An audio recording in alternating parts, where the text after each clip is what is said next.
Hi, I am JT Cornelius, and I am from Rutgers University in Kansas City, Missouri. And today I'm going to be presenting on how to use Google Sites and Canvas to create asynchronous and synchronous SI sessions, and how to increase your attendance by utilizing both of those sources.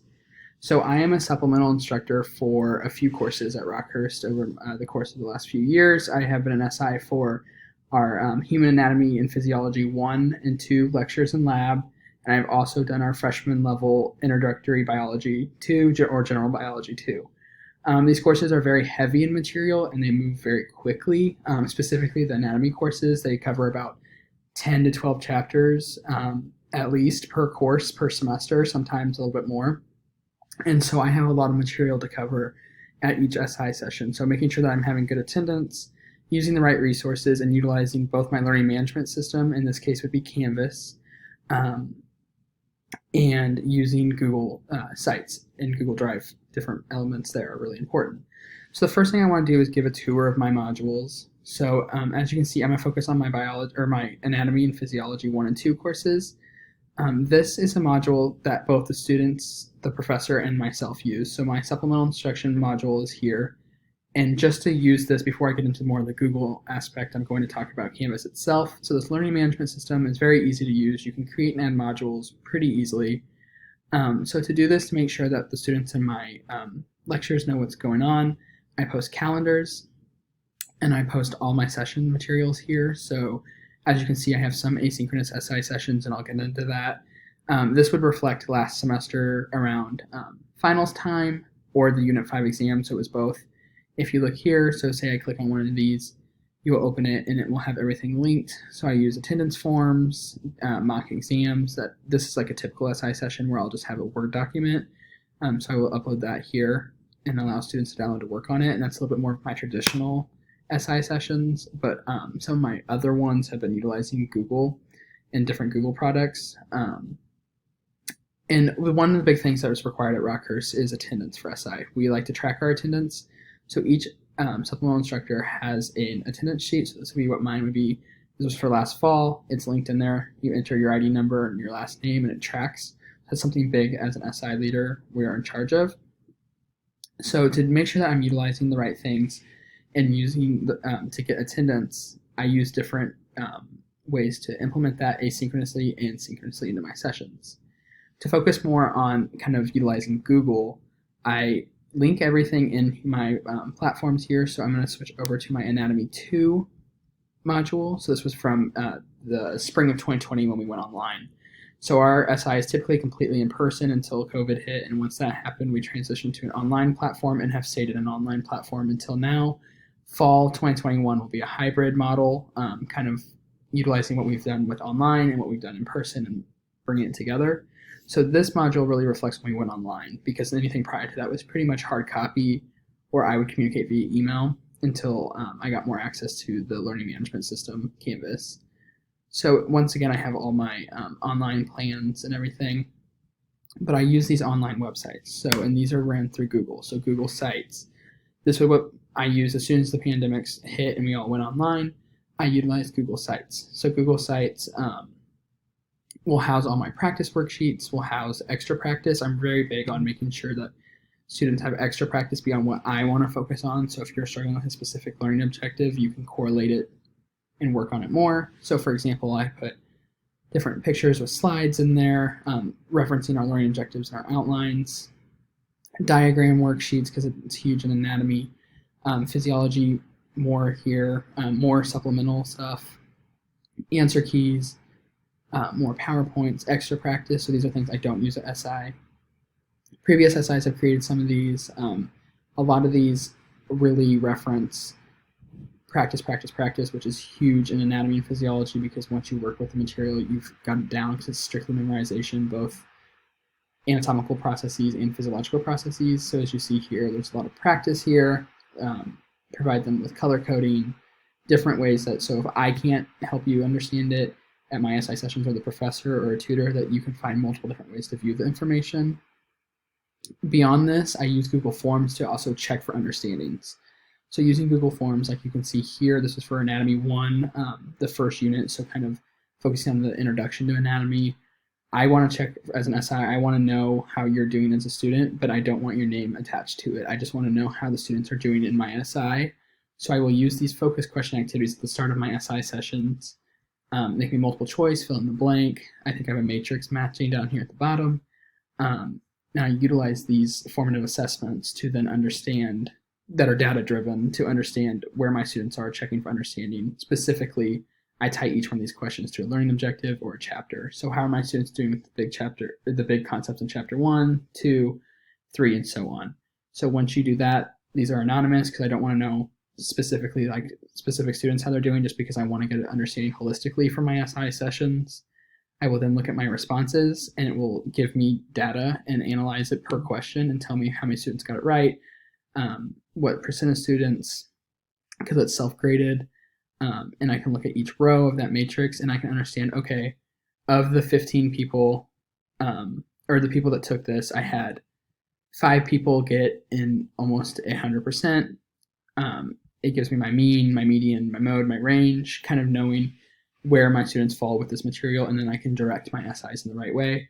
And this is something that the students can do an unlimited amount of times because their name's not tied to it. It's not for a grade. It kind of keeps them at a way to check themselves and keep practicing, and let them know that failure to understand a concept, then come back and work with it again. That's what I really like to center my SIs around, that failure is okay and making mistakes is okay. The next element of Google that I use to embed within Canvas is Google Draw. This is more for creativity on the SI part, not so much for the student part, but I use Google Draw to create different backgrounds for my Google Forms. So this is one for my General Biology 2 this semester. I create, and I think I can pull it up in here. It's in one of these sites. This one here. I have a question form that every student is allowed to submit anonymous questions to that are tied to the chapters, and that will be embedded both in Canvas and on this Google site. And so I create headers here just to make them a little bit more fun, make it a little bit more personalized. So this was one for Human Anatomy and Physiology 1. I have one for Biology 2, and I make one every semester for SI. That's a little bit more creative there. And then, so moving on, the next thing I utilize is Google Slides. So Google Slides I use not only for presentation modes, but for collaboration. Using sketch notes has been really helpful for lab practices. So I have been using these to let students make copies of and share with each other and collaborate.